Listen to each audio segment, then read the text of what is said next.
Chapter 10. An explosion. Day after day the spider waited, head down, for an idea to come to her.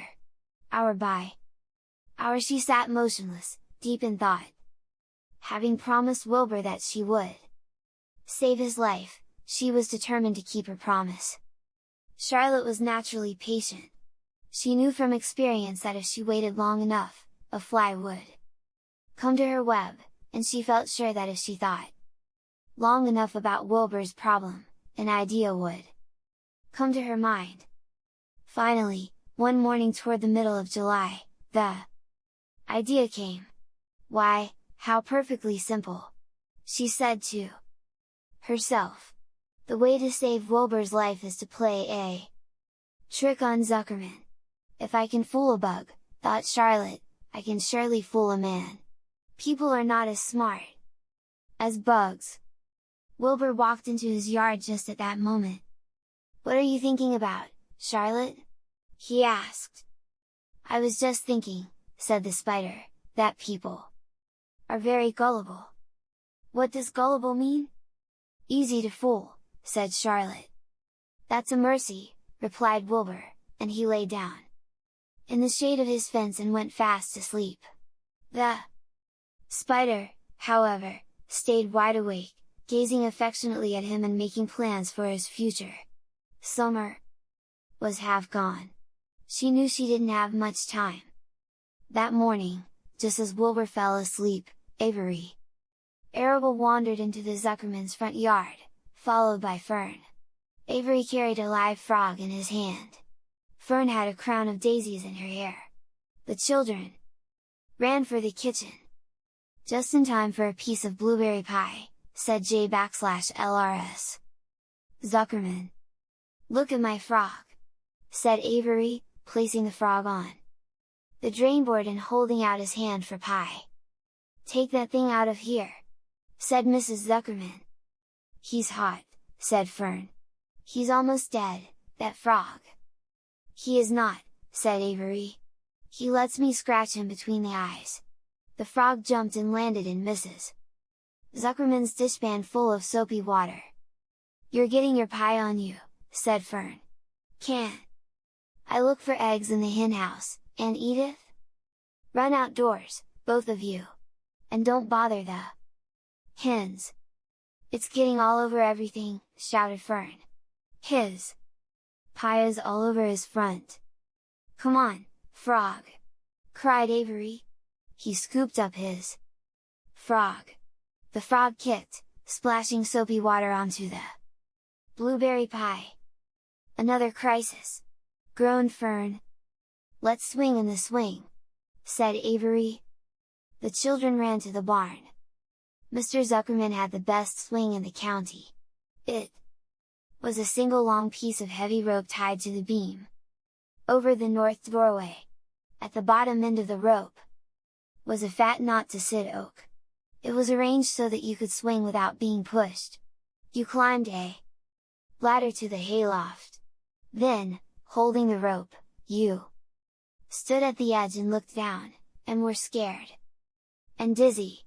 Then you straddled the knot, so that it acted as a seat. Then you got up all your nerve, took a deep breath, and jumped. For a second you seemed to be falling to the barn floor far below, but then suddenly the rope would begin to catch you, and you would sail through the barn door going a mile a minute, with the wind whistling in your eyes and ears and hair. Then you would zoom upward into the sky, and look up at the clouds, and the rope would twist and you would twist and turn with the rope.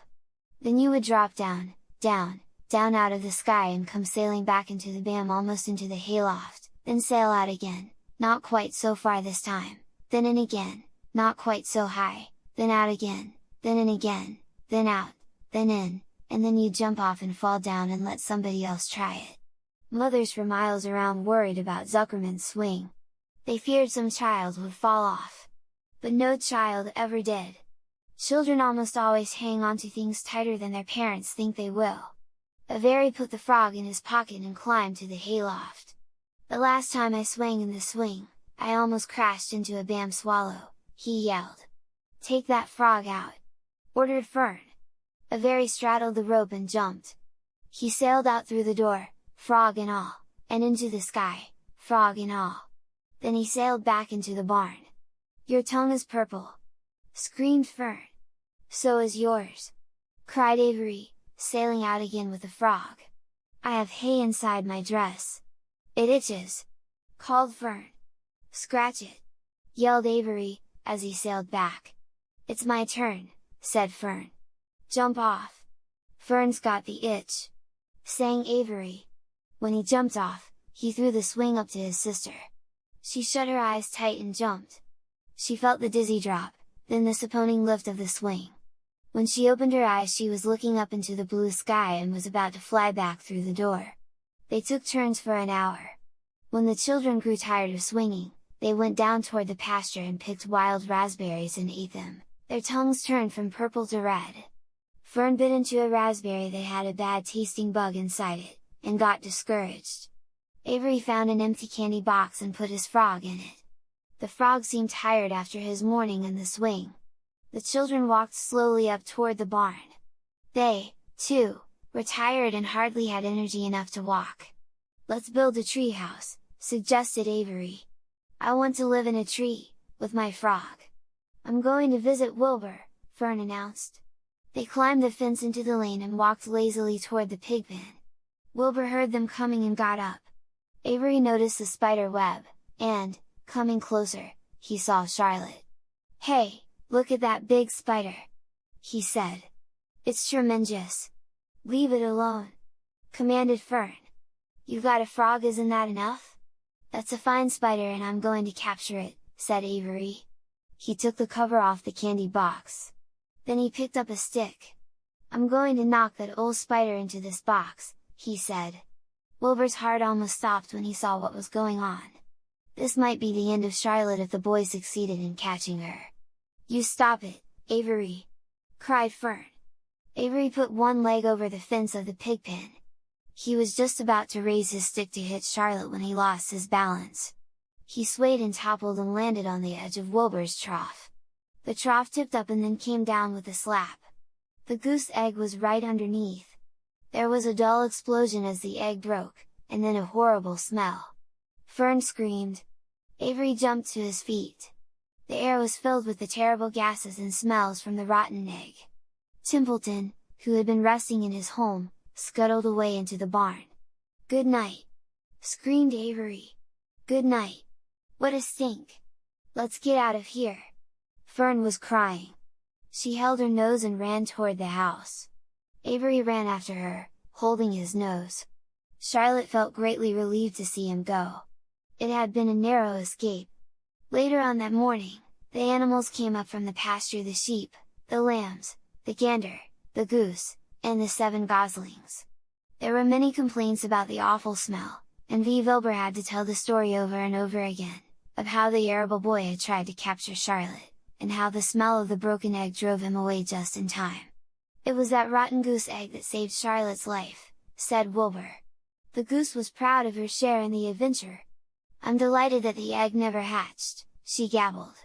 Templeton, of course, was miserable over the loss of his beloved egg. But he couldn't resist boasting. It pays to say things, he said in his surly voice. A rat never knows when something is going to come in handy. I never throw anything away. Well, said one of the lambs, this whole business is all well and good for Charlotte, but what about the rest of us? The smell is unbearable. Who wants to live in a barn that is perfumed with rotten egg? Don't worry, you'll get used to it, said Templeton. He sat up and pulled wisely at his long whiskers, then crept away to pay a visit to the dump. When Lurvy showed up at lunchtime carrying a pail of food for Wilbur, he stopped Sean a few paces from the pig pen. He sniffed the air and made a face. What in thunder? He said.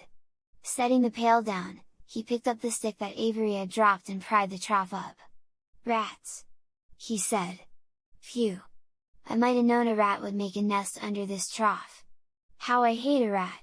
And Lurvy dragged Wilbur's trough across the yard and kicked some dirt into the rat's nest, burying the broken egg and all Templeton's other possessions. Then he picked up the pail. Wilbur stood in the trough, drooling with hunger. Lurvy poured. The slops ran creamily down around the pig's eyes and ears. Wilbur grunted. He gulped and sucked and gulped, making swishing and swooshing noises, anxious to get everything at once. It was a delicious meal: skim milk, wheat middlings, leftover pancakes, half a donut, the rind of a summer squash, 2 pieces of stale toast, a third of a ginger snap, a fish tail, 1 orange peel, several noodles from a noodle soup, the scum off a cup of cocoa, an ancient jelly roll, a strip of paper from the lining of the garbage pail, and a spoonful of raspberry jello. El Wilbur ate heartily. He planned to leave half a noodle and a few drops of milk for Templeton. Then he remembered that the rat had been useful in saving Charlotte's life, and that Charlotte was trying to save his life. So he left a whole noodle, instead of a half. Now that the broken egg was buried, the air cleared and the barn smelled good again. The afternoon passed, and evening came. Shadows lengthened. The cool and kindly breath of evening entered through doors and windows. Astride her web, Charlotte sat moodily eating a horsefly and thinking about the future. After a while she bestirred herself. She descended to the center of the web and there she began to cut some of her lines. She worked slowly but steadily while the other creatures drowsed. None of the others, not even the goose, noticed that she was at work. Deep in his soft bed, Wilbur snoozed.